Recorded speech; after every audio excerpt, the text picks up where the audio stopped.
Vice Admiral Matome Ugaki maintained headquarters at Kanoya Air Base on Kyushu during final months of war, monitoring intelligence reports documenting American naval forces approaching Japanese home islands from multiple directions. The situation maps updated daily during July 1945 displayed American carrier task forces operating off eastern coast near Tokyo, battleship groups bombarding installations along Pacific shores, and cruiser-destroyer formations interdicting shipping in Sea of Japan from western approaches. The strategic encirclement represented culmination of 3 years' American offensive that had progressively contracted Japanese defensive perimeter until home islands themselves were besieged. Ugaki's recognition that Imperial Japanese Navy no longer possessed capability to contest American control of surrounding waters marked personal acceptance that naval war was irretrievably lost. The professional humiliation for career naval officer who had served in combined fleet throughout war involved witnessing maritime nation being strangled by enemy fleet operating with impunity in waters that Japanese doctrine had designated as absolute defense zone. The pre-war planning had assumed that American Pacific Fleet would be destroyed through decisive engagement in Western Pacific, enabling Japan to establish defensive perimeter that enemy couldn't penetrate.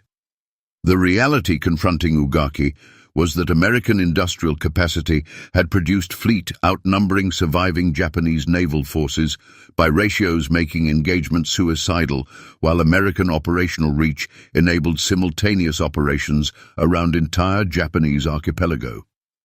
Admiral Suemu Toyoda, serving as Chief of Naval General Staff, received Ugaki's reports documenting extent of American naval presence surrounding Japan. The intelligence summaries compiled from reconnaissance flights, coastal observation posts and radio intercepts indicated that American forces numbered approximately 24 fleet carriers, dozen battleships, scores of cruisers, and hundreds of destroyers operating in multiple task groups coordinated through communications networks that Japanese could intercept but couldn't disrupt. The force structure represented fraction of total American naval strength, with substantial forces simultaneously engaged in operations against remaining Japanese positions across Pacific and in supporting occupation of conquered territories. Ugaki's analysis of American operational patterns revealed systematic approach to isolating Japan from external resources and from internal communications. The carrier task forces launched airstrikes against remaining Japanese aircraft, destroying planes on ground and eliminating capacity for aerial reconnaissance or attack. The battleship bombardment groups subjected coastal installations to gunfire that Japanese coastal defenses couldn't effectively counter. The submarine operations that had devastated Japanese merchant marine throughout war now operated in home waters, sinking remaining coastal vessels and mining harbors. The cruiser-destroyer forces interdicted Tsushima Strait and other passages, preventing movement between main islands, effectively fragmenting Japan into isolated regions unable to support each other. The psychological impact on Ugaki combined rage at helplessness with professional appreciation for operational excellence that American forces demonstrated. The coordination between air, surface, and submarine elements created interlocking system where each component supported others, while Japanese lacked resources to exploit vulnerabilities in any single element.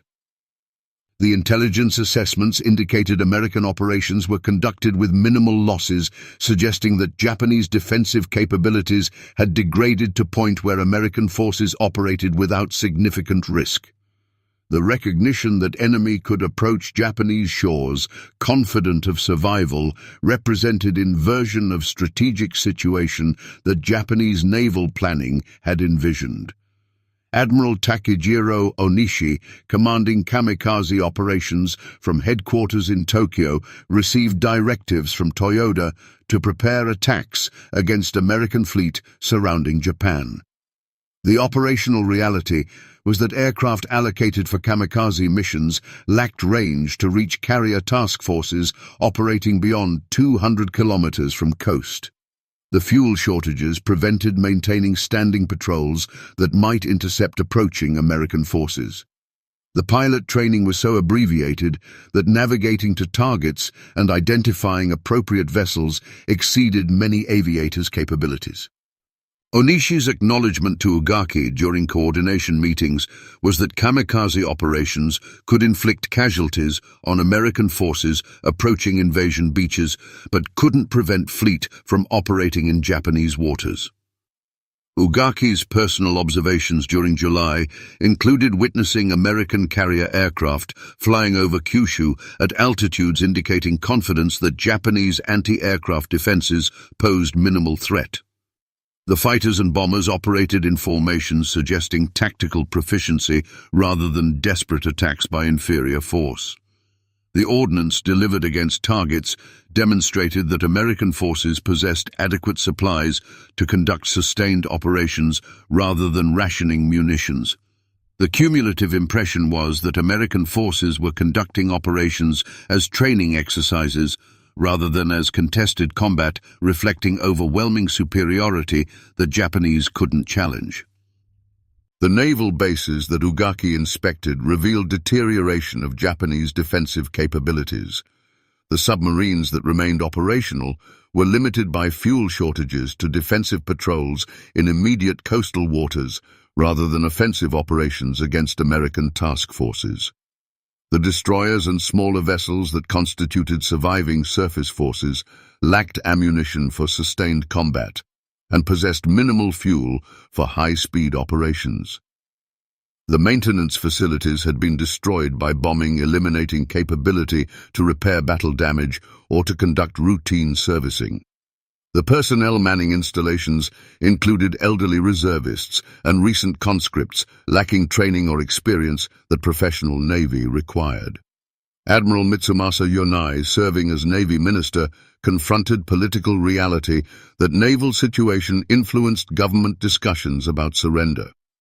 The arguments within Supreme War Council about whether to continue resistance or accept Allied terms occurred against background where naval forces couldn't prevent American invasion or protect Japanese shipping. Yonai's position favoring acceptance of Potsdam Declaration reflected assessment that military situation was hopeless and that continued resistance would destroy Japan without achieving objectives that justified costs. The tension between Yonai's realism and army officers' determination to fight reflected divergent assessments about whether honor required dying for lost cause. Ugaki's relationship with pilots assigned to kamikaze units created personal bonds that made ordering suicidal missions emotionally devastating. The young aviators reporting for duty demonstrated courage and dedication that Ugaki admired, while recognizing that sacrificing their lives would achieve minimal strategic effect. The conversations with pilots about their motivations revealed mixture of genuine ideological commitment, family pressure, and resignation to fate that cultural indoctrination had created. The moral burden of sending young men to certain death for questionable military value weighed on Ugaki throughout final weeks, even as professional duty required continuing operations. The tactical planning for opposing American invasion incorporated naval forces in supporting roles, reflecting acknowledgement that surface fleet couldn't contest American naval superiority. The remaining destroyers and submarines were assigned to attacking invasion fleet during vulnerable landing phase when transports would be concentrated in confined waters. The coastal defense installations, including artillery positions and torpedo batteries, were positioned to engage American ships approaching beaches. The suicide boats, constructed from civilian vessels and armed with explosives, represented final desperate measure for inflicting casualties. The planning revealed that Japanese naval operations had devolved to defensive missions supporting ground forces rather than conducting independent naval warfare. Ugaki received intelligence during early August that American naval forces were increasing presence around Japan, suggesting that invasion preparations were advancing. The identification of amphibious warfare ships among task force compositions indicated that assault shipping was being assembled. The reconnaissance reports noted establishment of advanced bases on recently captured islands, positioning logistics support closer to Japan. The pattern suggested that invasion might commence during autumn, requiring final preparations for defensive operations that Ugaki recognized would be futile against American naval superiority. The American submarine USS Bonefish, operating in Tsushima Strait during June, had sunk several Japanese cargo vessels, attempting to transport coal between Kyushu and Honshu, illustrating how completely American forces controlled waters surrounding Japan. The inability to protect coastal shipping meant that industries on different islands couldn't exchange materials or products, fragmenting Japanese war economy. The coal shortages in Tokyo region, resulting from interdicted transport, caused electrical power reductions, affecting war production and civilian services. The strategic impact of American naval encirclement extended beyond preventing external supply to disrupting internal Japanese logistics. Ugaki's staff compiled analysis, comparing current situation to conditions before war, when Japanese Navy had been regional power capable of projecting force across Western Pacific. The comparison illustrated catastrophic decline from fleet that had attacked Pearl Harbor and had dominated Pacific during 1942 to remnant force incapable of protecting home waters. The destruction of carrier forces at Midway, Philippine Sea and Leyte Gulf had eliminated aviation capability. The attrition of battleships and cruisers through combat and air attacks had reduced surface strength. The submarine losses through American anti-submarine warfare had eliminated undersea fleet. The cumulative effect was that Japanese Navy existed primarily as administrative organization rather than as combat force. Admiral Toyoda's directive to Ugaki during mid-August emphasized preserving forces for final battle rather than expending them in operations against American fleet.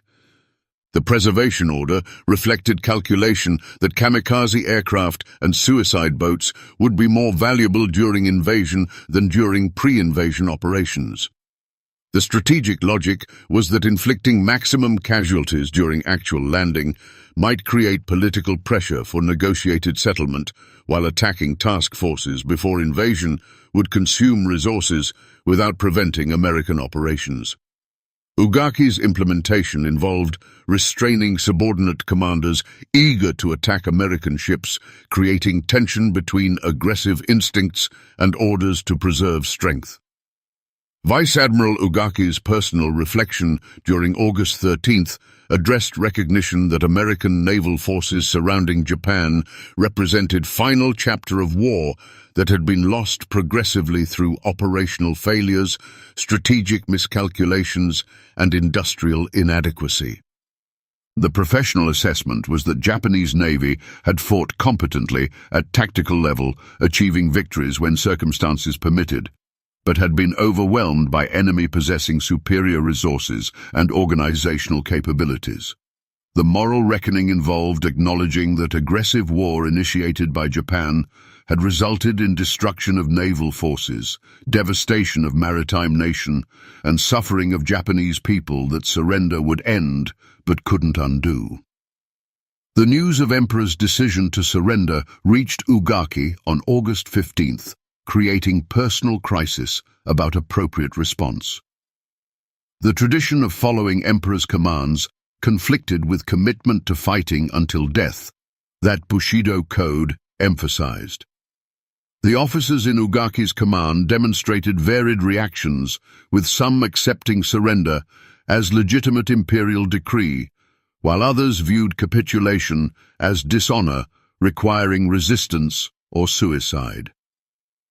Ugaki's decision to lead final kamikaze mission reflected resolution of internal conflict by obeying Emperor through ending resistance while maintaining personal honor through dying in combat. When Japanese admirals saw U.S. Navy surround Japan from all sides during July to August 1945, the recognition involved confronting complete reversal of strategic position where maritime nation found itself besieged by enemy fleet operating with impunity in home waters.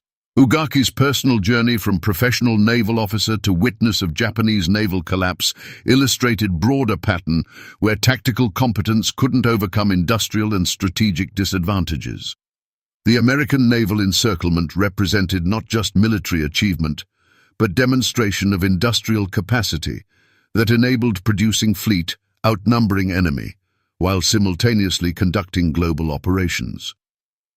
Ugaki's diary entries during final weeks documented internal struggle between duty to continue fighting and recognition that resistance was destroying Japan without achieving military objectives.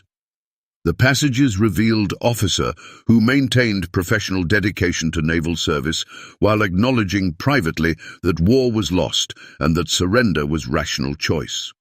The contradiction between public statements emphasizing determination and private doubts about purpose created psychological tension that Ugaki resolved through planning final mission that would end life consistent with samurai values. The conversations with subordinate officers during mid-August revealed that younger commanders shared Ugaki's recognition that American naval superiority was absolute, but disagreed about appropriate responses.